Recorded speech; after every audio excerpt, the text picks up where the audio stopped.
अपने स्वभाव से दूर होने का तनाव कितना बड़ा तनाव है, क्यों पालना चाहिए? तो मैं कुछ सूत्रों में आपको बात बताता हूँ। इस उम्र में आप कितना उसको फॉलो कर पाएंगे मुझे नहीं पता, लेकिन कोशिश करेंगे तो कुछ तो फायदा होगा ही।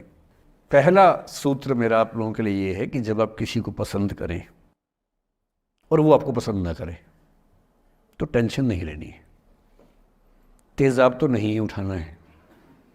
ठीक, कई लोग इस मूड में रहते हैं, मुझे पसंद नहीं करेगी, मुझे, मैं राजा हूं, मैं नवाब हूं, मुझे पसंद नहीं करेगी। अरे तू क्या है भाई, नहीं पसंद हो तो नहीं पसंद हो, ये क्या बात हुई?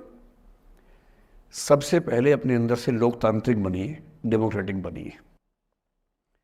जैसे आपको हक है किसी व्यक्ति को पसंद करने का, उसको भी हक है किसी को पसंद या नापसंद करने का। यदि कोई ऐसा व्यक्ति जिसको आप पसंद नहीं करते वो आपको प्रपोज करे तो आप उसको मना ही तो करेंगे। बस मना इज्जत से कीजिए, किसी को बेआबरू करके मत भेजिए। ये नहीं कि अच्छा तुम शीशा देखा है कभी, रुको रुको आईना मेरी जेब में लो, ऐसे नहीं करना है। बड़े बेआबरू होकर तेरे कूचे से हम निकले, वो वाला भाव जो गालिब को आया था वो भाव नहीं आना चाहिए। अगर कोई आपको कभी प्रपोज करे, आप लोगों की उम्र है, ये सब चलता ही होगा आप लोगों के बीच में, मैं आपके टीचर से सामने बोल रहा हूँ लेकिन मैं ऐसा ही हूँ, मैं जानता हूँ कि आपकी उम्र में से होता होगा, सब जानते हैं तो होता ही होगा। कभी किसी से ये उम्मीद मत करना कि वो आपको पसंद करे ही करे। यदि कोई रिजेक्ट करे, बस हाँ रिजेक्शन थोड़ा प्यार से होना चाहिए, बदतमीजी से नहीं होना चाहिए।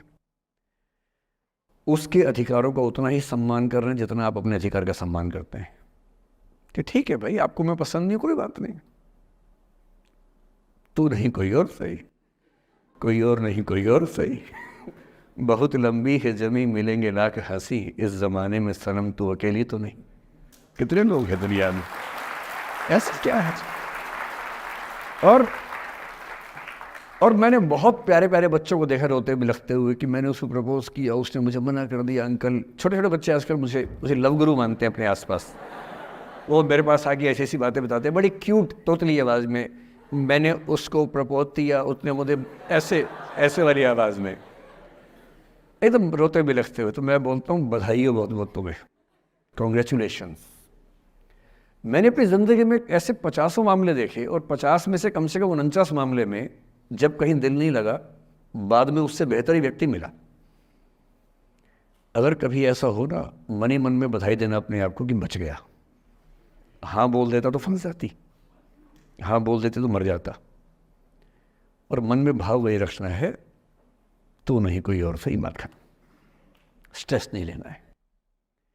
मैं जानता हूं कि आपकी उम्र में आसान नहीं होता, आपको रात रात भर सपने आएंगे, बेचैनी होगी, करवटें बदलते रहे सारी रात हम, आपकी कसम आपकी कसम, ये सब ड्रामा होता है, ये फिल्मी गीत है। मुझे गीत कविता इतना याद है कि मुझे हर बात में वही दिमाग में आता है, मैं क्या करूं। ये होता है आपकी उम्र में, पर वो भी एक फेज़ है। अगर ये फेज़ नहीं जिया तो भी क्या जीवन जिया। कभी कभी बेचैनी भी तो होनी चाहिए, वरना ज़िंदगी में मज़ा क्या है। अगर हर चीज़ लिनियर है, हर चीज़ फॉर्मुलाइज है, फिर मज़ा क्या है ज़िंदगी में। ये उठापटक, ये बेचैनी, ये घबराहट, ये तनाव संतरास भी तो होना चाहिए कभी कभी ज़िंदगी में। इससे बुरी स्थिति तब होती है जब आप किसी रिलेशनशिप में हैं और वहाँ ब्रेकअप हो जाए, ये भी होता है। देखिए मैं आपको बड़ी खरी खोटी सुनाने के मूड में हूँ। जिस तरह का प्रेम आप लोगों की पीढ़ी में होता है, मैं ये नहीं कहता कि आपकी पीढ़ी ख़राब है, हर पीढ़ी ऐसी होती है, बस ये कि आपकी पीढ़ी को सुविधाएं ज़्यादा मिल गई हैं। हमारी पीढ़ी में ना चिट्ठी लिख के भेजनी पड़ती थी, बड़ा रिस्क होता था। चिट्ठी लिखो कागज़ पे, फिर एक डाकिया ढूंढो भरोसे का, तो भरोसे वाला कुरियर बॉय या कुरियर गर्ल जाके चिट्ठी वहीं दे के आए जहाँ हमने कहा है। ये भी डाउट कहीं किसी और को दे के आ जाए। या कबूतर से बात करो, कबूतर जा जा जा, पहले प्यार की पहली चिट्ठी साजन को दिया। कबूतर का क्या भरोसा किसको दे के आ जाए। लेकिन कितना तनाव था उस ज़माने में। आपके ज़माने में क्या है, सीधे व्हाट्सएप निकाला, खटाक से भेज दिया मैसेज, और नंबर किसी से मांग लिया 1 सेकंड में। नंबर भी नहीं देना है तो किसी, कौन कौन सी ऐप होती है, मैंने सुना कुछ और ऐप्स होती है, मेरा नंबर वाली भी होती है, इंस्टा होता है, एक और भी तो कोई होती है वो जिसमें कार्टून जैसा मुंह बन जाता है, स्नैपचैट। हाँ, स्नैपचैट पे चले गए, मैंने सुना है कि उसमें नंबर भी नहीं देना पड़ता है, ऐसा कुछ चक्कर है। वहाँ ढूंढ लिया, किसी को कुछ कन्वे करना इतना आसान दुनिया में कभी नहीं हुआ था जितना आज आसान है। इन सब के ऊपर टिंडर है, बम्बल है, पता नहीं क्या क्या है, राइट लेफ्ट करते जाना है, उसी में कहानी शुरू।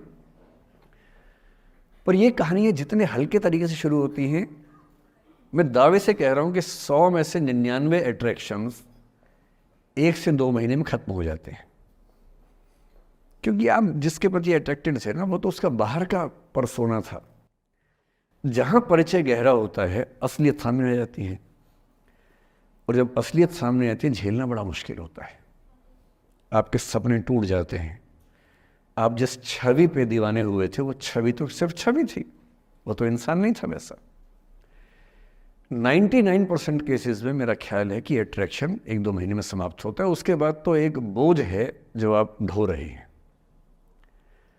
कभी कभी होता है कि दोनों का खत्म हुआ तो बात आसान है, कभी कभी किसी एक का खत्म होता है, एक का नहीं होता है, वहाँ मामला मुश्किल हो जाता है। तो ऐसा हो सकता है आपके जीवन में कि दूसरा साथी आपका ये कहे कि भैया देखो, मैं तुम्हारे साथ कुछ महीने से हूँ, पर मुझे अब अच्छा नहीं लग रहा, मैं ब्रेकअप करना चाहता हूँ।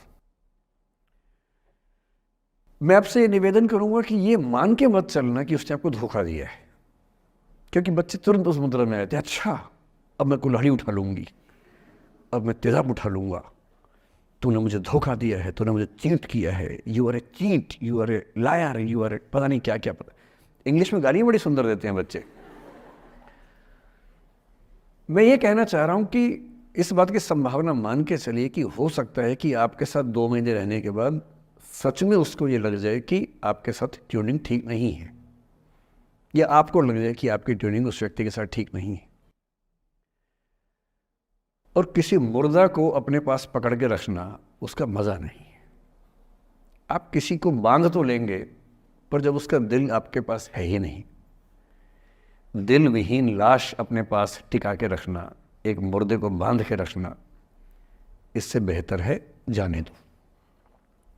बांधना नहीं, बांधते वो हैं जिनमें असुरक्षा बहुत ज़्यादा होती है।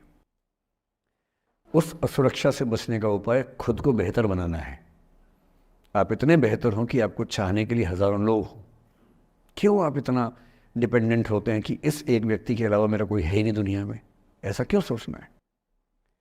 और ऐसे ही मामले में ये करना है वो अफसाना जिसे अंजाम तक लाना ना हो मुमकिन, उसे एक खूबसूरत मोड़ देकर छोड़ना अच्छा। और ये खूबसूरत मोड़ कैसे होगा? अगर कोई जाना चाह रहा है तो आपके पास 3 ऑप्शंस हैं। एक, ना उसको अच्छे से बात करे, ना ख़राब से बात करे, न्यूट्रल होके जाने दे। एक, उसको धमकी दे, बर्बाद कर दूंगा, छोड़ूंगा नहीं, तो निकल के देख घर से, तेरे एड्रेस पता करवा लूँगा, मेरे साथ 50 दोस्त हैं, मेरे सारे आवारा हैं, सारे बेरोज़गार हैं, सारे कुंठित लोग हैं, सारे गुंडे मवाली हैं, उनका धंधा यही है, तेरे पीछे छोड़ दूंगा सबको। एक ही तरीका है। और तीसरा ये कि ठीक है यार, ऑल द बेस्ट, जा सिमरन जा, जी ले अपनी ज़िंदगी। अरे ठीक है, हो सकता है मैं तुझे ठीक नहीं लगा, कोई बात नहीं, लेकिन किसी से मिलो तो बढ़िया से मिलना, तेरी ज़िंदगी अच्छी हो। मैं भी ढूंढ लूँगा किसी न किसी को, थोड़ी हेल्प कर दियो, कहीं इंट्रो करवा दियो मेरी भी, लेकिन ठीक है तू भी जा। ये होता है खूबसूरत मोड़ देकर छोड़ना अच्छा। चिपकू नहीं बनना है किसी के पीछे, ना बोरा जाना है कि तुम जाओ, मैं तो दीवाना, स्थाई दीवाना हूँ तुम्हारा। कोई जब तुम्हारा हृदय तोड़ दे, तड़पता हुआ जब तुम्हें छोड़ दे, तब तुम मेरे पास आना प्रिय, मेरा दर खुला है, खुला ही रहेगा तुम्हारे लिए। वाह! पहले के ज़माने में बेरोज़गारी का ये लक्षण था। हम जब छोटे थे ये गाने सुनते थे, हम यही सुन के बड़े हुए कि ऐसे ही करना पड़ता है शायद प्रेम में। तो हमारे स्कूल में लोगों ने इसका पैरोडी बनाई, जब कोई तुम्हारा सर फोड़ दे, तड़पता हुआ जब तुम्हें छोड़ दे, तब तुम मेरे पास आना प्रिय, ये क्लिनिक खुला है, खुला ही रहेगा तुम्हारे लिए, तो बस आ जाना। जब कोई तुमको सड़क पे छोड़ दे, गाड़ी अपनी वहाँ से मोड़ ले, तब तुम मेरे पास आना प्रिय, ये ठेला खड़ा है, खड़ा ही रहेगा तुम्हारे लिए। क्यों भाई, क्यों खड़े रहोगे?